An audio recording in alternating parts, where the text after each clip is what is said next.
Hey guys, Rod here to Better Way to Farm. Happy holidays. Got my favorite cow sweater on today. Hope you've got a cow sweater. It makes everything better. You know, our goal is to increase yields and improve profits, and we're on day 10 of the 12 days of nutrients.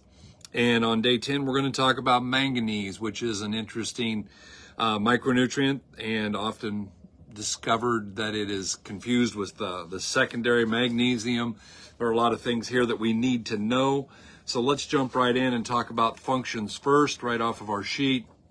It functions as a part of certain enzyme systems. It aids in chlorophyll synthesis, and it really increases the availability of phosphorus and calcium. Here we are again, guys.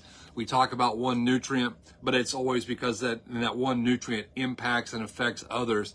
And in particular, adequate manganese helps that plant have adequate phosphorus and adequate calcium, and therefore we don't want to be deficient in manganese. As we look at the Midwest Handbook here, and I'm going to talk a little bit about testing here in a minute because I think it's relevant to this conversation. They talk about manganese, and here it is. It's decreasing. The availability of manganese will decrease as the soil pH goes up. Soil pH appears to be one of the most important factors governing the availability of manganese. In acid soils, manganese becomes soluble and is available to plants. If the soil becomes very acid, 4.5 or under, toxicity may occur. As the pH increases, solubility and availability decreases. At a pH of 6.3, manganese may not be readily available to the plant. I want to talk a little bit about soil testing. Someone asked us the other day what our take was on some different kinds of soil tests, and I'm not here to say bad things about anything. I am here to say I believe strongly that the S3C test that we run through Midwest Labs is very, very accurate. And I say that because the Malic 3 is actually pretty accurate on phosphorus. We just have to divide by 1.35 to convert it back to the Bray. But the test that they run out there, they run the Bray test on P1 and P2, ammonium acetate to do an extraction on the potassium. The micronutrients come out through a DTPA with the exception of boron, which is done through sorbitol, which is a sugar extractant.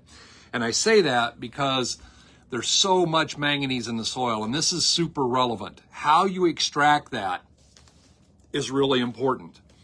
There are some people who are selling other manganeses, not chelated, just other manganese for a soil applied, and they use the M3 test, and they take a test, they put their stuff on, they run the test, and it shows how much more manganese is in the soil, and that is true. There's nothing misleading in that, is 100% true. The situation is, though, Malic 3 extrudes a lot of manganese. Manganese, the amount that's in your soil versus the amount that's plant available is astronomical. It's huge how much is in your soil. That's why when a pH gets down to 4.5 and all of a sudden all that manganese in that soil kicks loose and becomes available, that's why you end up with a toxicity problem at that low pH. Obviously, we never want our pHs to get down to 4.5. We want to be in that 6.5, 6.8, 6.9 range. However, that being said, if we have an extraction method that pulls out a lot of manganese, I've looked at tests, and it wasn't a Malic 3. I'm not sure what their extraction method was. It was a test that came out of Wisconsin. They said that the people had 489 parts per million manganese. If that was the case, 489 parts per million available manganese, you wouldn't grow anything. It would be very toxic. And so, according to Midwest Labs, the medium level is 9 to 12 parts per million. The high is 13 to 30, and very high is anything over 30 parts per million. Obviously, I'm reading that right off the table of ratings. Guys, that is your friend. Table 167, table of ratings, whatever you want to call it, is really your friend for deciphering your soil test. But the method of soil testing is huge here. And I get people and they say, well, there's no reason to test for manganese because there's nothing calibrated and we can't get a response. I get all that unless you're using the DTPA. And then that excuse is out the window because we know very well the predictability of using manganese when we need it. There's 2 or 3 places where we know we're going to need it. And number one is right off of that soil test. And so it's really important that we have the right extraction method, guys, or because we don't get good information, we cannot make good decisions. And I just want to keep driving that home because it's paramount in order to get the right decisions made. As we look into the fertilizer handbook here, and they're talking about manganese, they say that manganese deficiency is likely to occur where there are neutral or alkaline soils. If we have acid sandy soils, manganese may have leached from the root zone, and in peats and mucks it gets tied up. Cereal crops, including several bean species, corn, cotton, tobacco, several fruit and vegetable crops are susceptible to manganese deficiency. Toxicity due to the levels of available manganese may result in acidic soils. Crops that are sensitive to excessive manganese are alfalfa, clover, cotton, pineapple, tobacco, and vegetables. Guys, that's only going to happen if you let your pH get completely away from you. Get down to 4.5, you're going to have a problem. Manganese is involved in enzyme systems related to chlorophyll production and metabolism of carbohydrates and nitrogen. Deficiency symptoms are evident mainly as intervenal chlorosis, which may be confused with iron and zinc deficiencies. In severe deficiencies, the chloritic areas may become gray and then brown, and eventually the leaves may die. Again, magnesium is going to be intervenal striping at the bottom, more of a yellow. Iron is going to be more of a white. Manganese, because it doesn't translocate well, is going to show up in the top, in the new growth, as yellow intervenal striping. And so as we look at these deficiencies, we want to be able to somewhat grab them by the eye, but it's better to find them before we ever can see them, guys. Visual deficiencies cost big, big, big money. Obviously, when we're trying to cure a manganese deficiency, the best way to do that is to go ahead and foliar feed, and that talks about that in here. I'm not going to read that part. Well, just to say, the most effective spray application should be made early morning or late afternoon. Temperatures are lowering during these times of the day, and the leaves will absorb more of the spray. Foliar spraying should be done on cool, cloudy days rather than hot, clear days for the same reason. Avoid applications during the hottest part of the day when the plants are wilted. Also, if we're trying to prevent it, if we're looking at the soil test, and it's very well noted that banned fertilizer applications are much better. Banned application will result in a much more efficient uptake of the micronutrient, which has a tendency to react in the soil and soon become less available to plants. They're talking about using a non-chelated product, which only exacerbates that problem. We want to use the chelated, and we still want to row place it and put it where we need it to be. Talking about from the Western book here, what they see, what their signs of deficiencies are, because we want to be able to identify these. Again, also, this is closely associated with copper and with zinc, and it apparently acts as a catalyst in plant growth processes.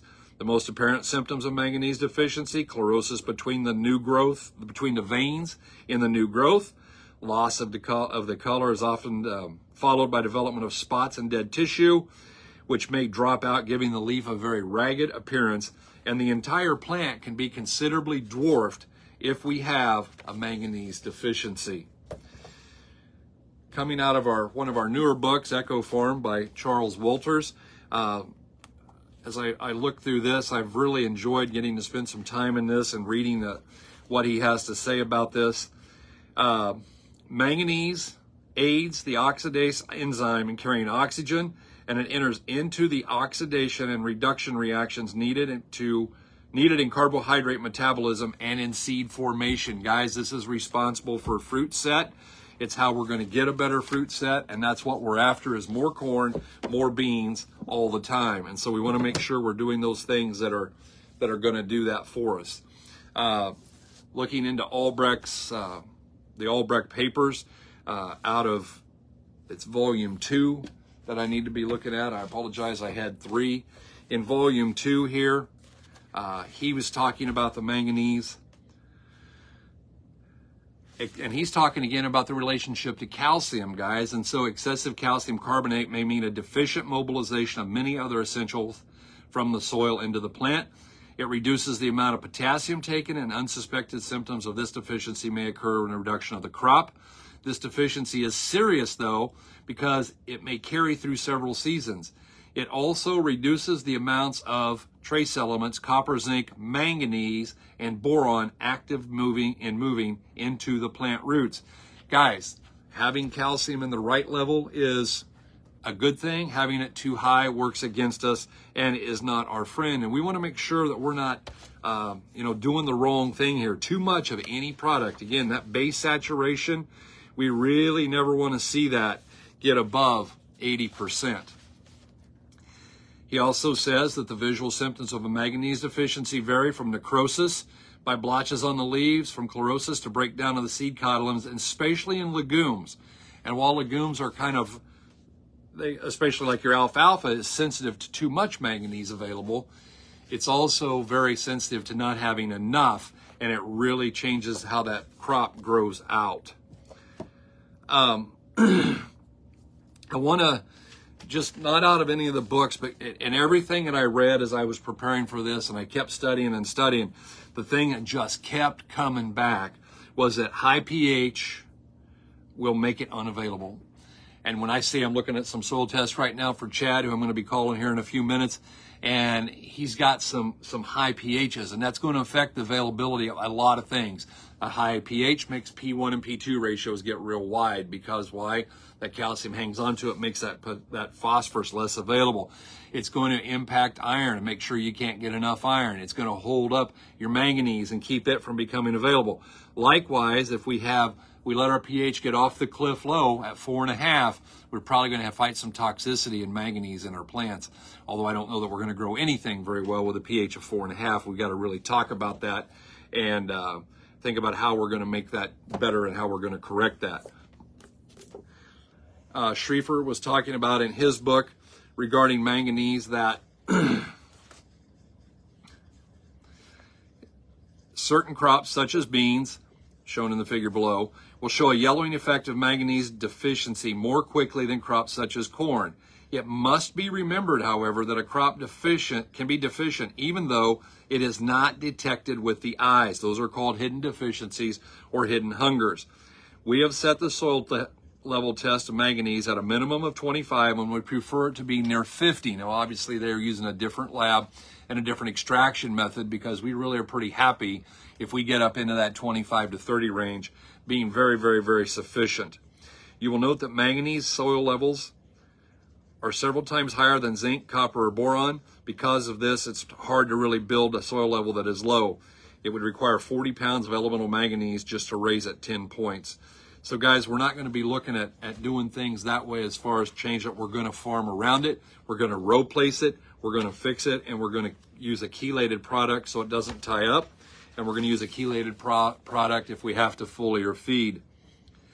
And he talks about that in here. Manganese may also be obtained in a liquid chelate form containing 5% or more elemental manganese. The chelates are designed for foliar feeding and are quite effective. The need for supplemental manganese usually occurs early in the season, especially under cool, wet conditions. Manganese deficient plants will lose their chlorophyll. They will turn to various shades of yellow.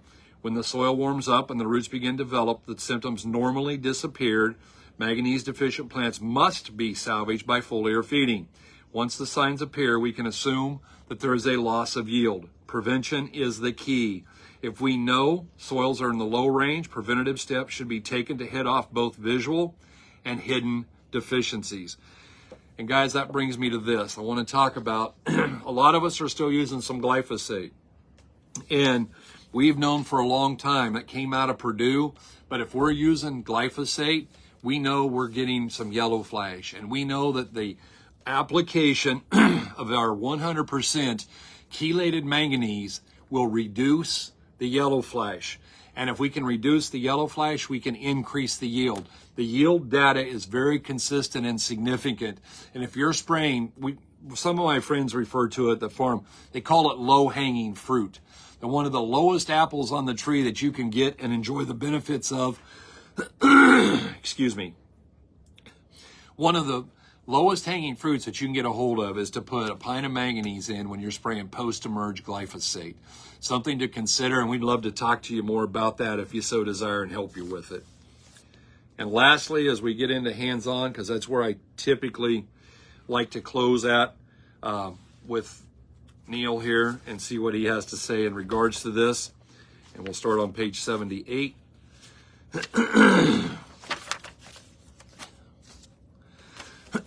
Excuse me. Oops, sorry, I was on the wrong page there. I'm going to go to 192. But he gets to talking about all of the different things and how they interact. He was big on nailing the interactions, and we want to be doing the same thing. We want to catch those at the right time.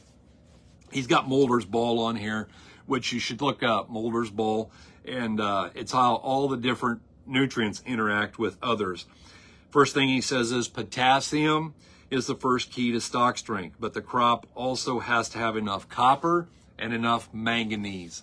Guys, those are the ones that are going to work for us. We're going to make sure we have enough potassium, but we want to have enough copper and enough manganese. That's where the strength comes from in that plant. That's how we're going to help prevent that corn falling down and tipping over on us. And we don't want corn laying flat. We want to see good standability.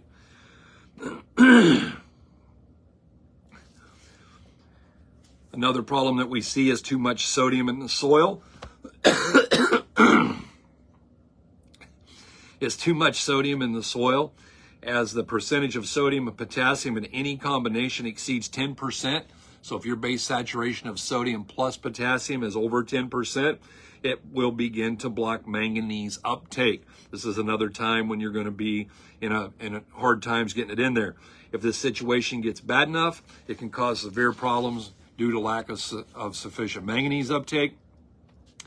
Even when the soil test shows excellent levels of manganese, it will still occur because of the nutrient tie-up. It is a blockage of manganese due to an excess of potassium and or sodium. So something else to look for on that soil test. What do those base saturation numbers add up to on potassium and on sodium? If they're over 10, we probably need to be looking at some supplemental manganese as we try to figure out what it is that we're going to do to keep that crop healthy and going.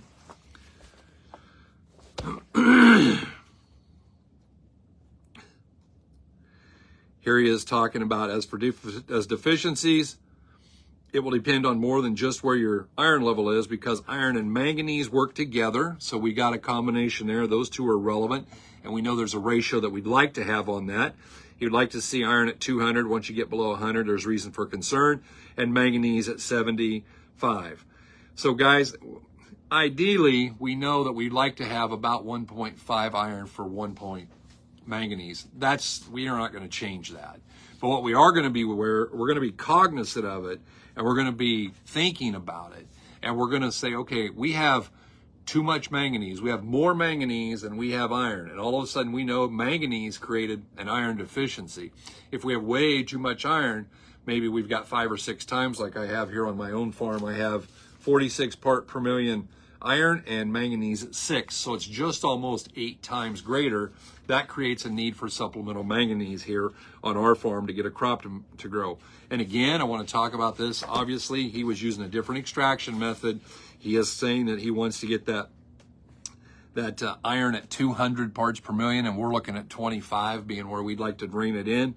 He'd like to see manganese at 75, and we're very cognizant of the fact that at 30 we're where we need to be. But that has to do with the extraction methods. Those are not disagreements in papers nor authors. They're just working off of the tests that they have. When a soil test shows it is deficient in iron, the availability of iron from the subsoil is unknown, and the manganese level is higher than the iron, or lime has been applied, these will adversely affect your available iron levels in the soil. So once again, we're coming back to the same thing, saying, hey, if we've got too much of one, it will be at the expense of the other, and that's almost every time. And we want to make sure that we're aware of that and applying the supplemental if we need to. Manganese, not to be confused with magnesium, helps crops grow in several ways. It accelerates germination, hastens the fruiting and the ripening of crops. It's important in the assimilation of nitrates, and it is essential for the assimilation of carbon dioxide and photosynthesis. And in combination with potassium and copper, we're going to hit this again, it gives stalk strength to the crop. Manganese is an essential part of the enzyme system, and it is directly involved in the uptake of iron, and we just want to keep coming back to that. Even manganese and magnesium deficiency symptoms are similar. In both cases, the leaves will turn yellow or maybe even white, except for the veins, which remain dark green. But the difference is that the manganese deficiency shows up where? In the top, in the new growth, and the magnesium deficiency shows up in the bottom, in the old growth. And so we know that we're meeting that head on, and we know what to look for so we can catch these visuals. But guys, I really want to encourage you, if you haven't done anything with manganese, soil test, check it and see what the recommendations are, and then do some tissue test and follow up. There may be a lot of lost yield here that you can be picking up for a very small amount of money. Manganese tends to tie up in the soil the deeper it is placed, or even naturally if you continue to check it at lower depths in the soil. As an application in the aerobic zone is likely the only time manganese will have any lasting benefit on the amount of materials required and a subsequent cost. Guys, we believe strongly that the best way to handle this is through row placement. And if we put a chelated product in there, it resists the tie-up. It's a lot more likely to get into the plant. We would like to see it applied right in the root zone. And then we'd like to follow that up with tissue testing. And when we come out of that tissue testing, if we're found to be deficient, we're going to foliar feed a chelated product. So I'm super excited. I really like the manganese product that we have. It's done a lot of things for a lot of people. We've seen the need increase. 31 years ago, I think our team sold about 10 gallon, literally about 10 gallon of manganese. And I have no idea how many thousand gallons of manganese we have sold in the last 12 months. The need is really large, and it seems to be ever increasing. I think there are things that we've done in the farming operations that have increased that, and probably going to continue to happen. And as we start learning about what microbial bugs are impacted by what micronutrients, I'm anxious to see what bugs are adversely affected by a lack of manganese. And they will be figuring that out soon, and we're going to be excited to talk about it. Why? Because it's going to make you a lot of money, and that's what we're after. Guys, we appreciate you tuning in. As always, I don't know if you found us on TikTok or Facebook or a podcast, but on any of those platforms, just type in A Better Way to Farm. There we are. Go to betterwaytofarm.com and take a look at us on the website and see what you can learn out of the profit calculator. And we hope that you guys are having a really super holiday. Christmas is coming. Hey, gentlemen, ladies, close your ears. Gentlemen, it's about 10 days till Christmas. I might suggest that you would slide on in town and grab her a nice present for everything that she does throughout the year. Guys, thank you for tuning in. We look forward to coming back to you with day 11, and we'll be doing that soon. In the meantime, we hope you're having a better day.